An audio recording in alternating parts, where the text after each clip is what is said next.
Buen día para todos, soy Andrés Javier Rojas Vázquez, alumno de la Facultad de Estudios a Distancia de la Universidad Militar Nueva Granada. En el presente video daré a conocer conceptos básicos de la macroeconomía, como es el crecimiento financiero, el desempleo, el dinero, déficit fiscal, entre otros. El crecimiento económico. El crecimiento económico es el aumento de la renta o el valor de bienes y servicios finales producidos por una economía, generalmente un país o una región, en un determinado periodo, generalmente un año. A grandes rasgos, el crecimiento económico se refiere al incremento de ciertos indicadores, como por ejemplo la producción de bienes y servicios, el mayor consumo de energía, el ahorro, la inversión y una balanza comercial favorable. También el aumento del consumo de calorías por cápita, etc.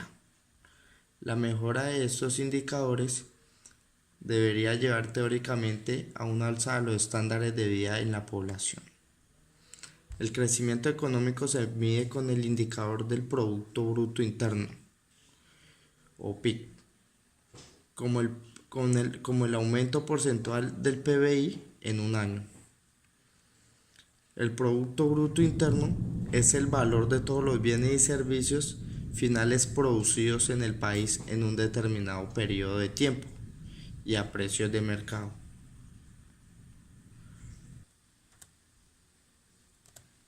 El dinero. Antes de entrar en materia, daré a conocer un poco de la historia del dinero o cómo se inició. Antes de que el dinero existiera, los intercambios entre las personas eran en un cierto modo complicados, pues estos se realizaban a través del trueque, el cual funcionaba de la siguiente manera. Existían dos personas que querían obtener un bien que el otro poseía.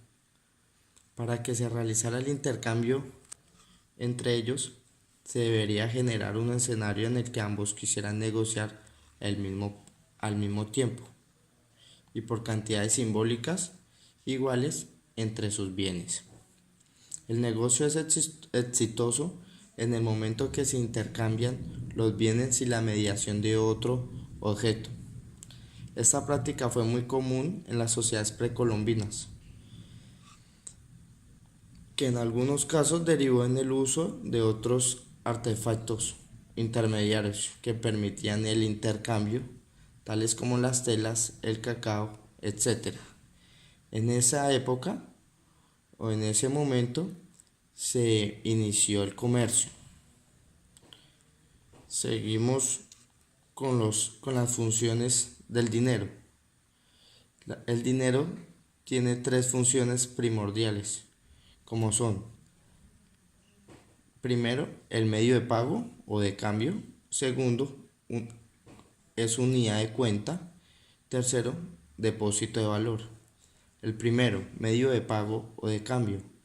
Esto es cuando uno va a una tienda y compra un par de zapatos. El empleado le entrega los zapatos que uno escogió y uno como comprador le entrega el dinero que cuesta.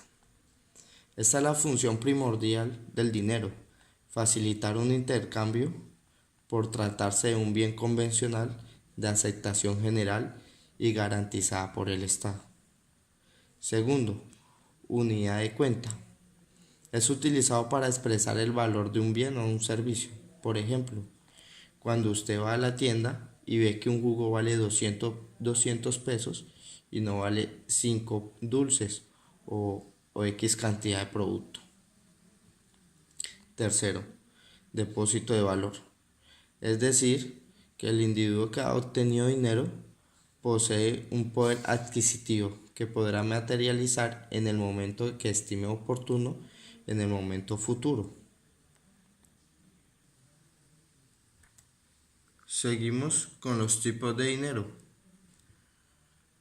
Los tipos de dinero son dinero mercancía y dinero fiduciario. En el caso del dinero mercancía, este dinero se utiliza comúnmente como mercancía que destina al consumo o al comercio. De una manera u otra, este medio de cambio posee siempre el mismo valor. Se llama así porque es empleado para el intercambio de bienes.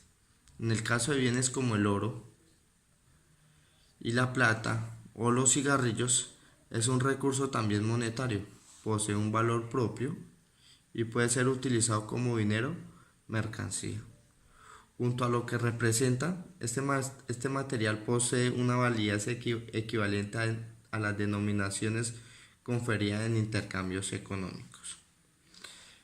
El dinero fiduciario es aquel que está respaldado en la confianza de una sociedad, es decir, no se basa en el valor de metales preciosos, sino en la creencia general de que ese dinero tiene valor.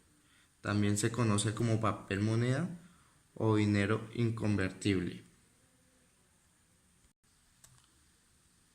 Seguimos con el desempleo.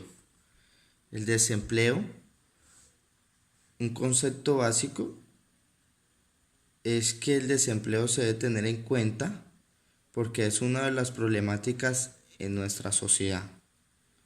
El desempleo se define como la situación del grupo de personas en edad de trabajar en la actualidad no tienen empleo, aun cuando se encuentran disponibles para trabajar y han buscado trabajo durante un periodo determinado. Para tener claro las tasas de desempleo o el desempleo en una sociedad, debemos tener claros unos conceptos dentro del empleo, que son empleados, desempleados, población activa y población inactiva. Los empleados son todos aquellos que trabajan. Los desempleados son todos aquellos que quieren trabajar pero no tienen trabajo. La población activa es toda la gente que quiere trabajar, empleados y desempleados. Población inactiva, toda la gente que por diferentes circunstancias que tengan la edad para trabajar y no quieren trabajar. A raíz de esto, se manejan dos tasas o dos variables, que es la tasa de actividad y la tasa de desempleo. La tasa de actividad es el porcentaje que se supone de los trabajadores activos sobre la gente que está en la edad de trabajar. La tasa de desempleo es el porcentaje que se supone que la gente que no consigue dónde laborar sobre quienes quieren trabajar, que son la población activa. Y para culminar con esta unidad, vamos a conocer conceptos sobre la déficit fiscal. Pero para iniciar debemos saber que toda nación tiene unos ingresos y unos gastos fiscales. Los ingresos fiscales son todas las percepciones que obtiene el gobierno por las imposiciones fiscales fijas obligatorias ante el Estado, a las personas físicas y morales, conforme a la ley para el financiamiento del gasto público. Hay ingresos tributarios y no tributarios. Los tributarios son los ingresos que el Estado obtiene de personas naturales o jurídicas, quienes de acuerdo a la ley están obligados a pagar impuestos, siendo el Servicio de Renta Interna y la Corporación Aduanera quienes defiendan objetivos y metas de esta recaudación. Los ingresos no tributarios son los ingresos generados por la venta de bienes y servicios, por ejemplo, la construcción de canales de riego para el campo, por el cual la persona natural o jurídica debe pagar un impuesto.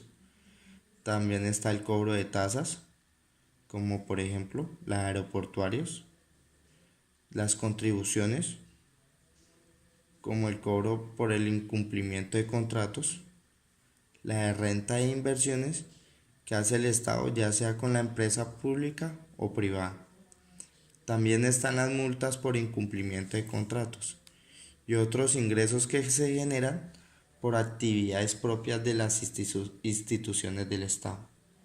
El cobro de estos valores deben ser legalmente justificados. Para que se realice un superávit fiscal, se deben tener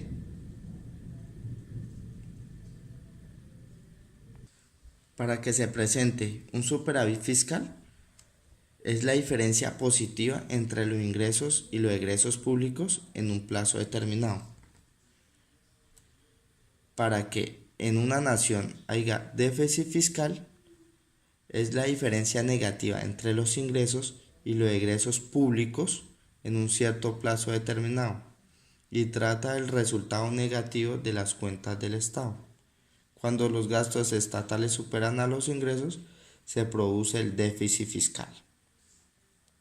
Contamos con dos clases de déficit fiscal, el cíclico y el estructural.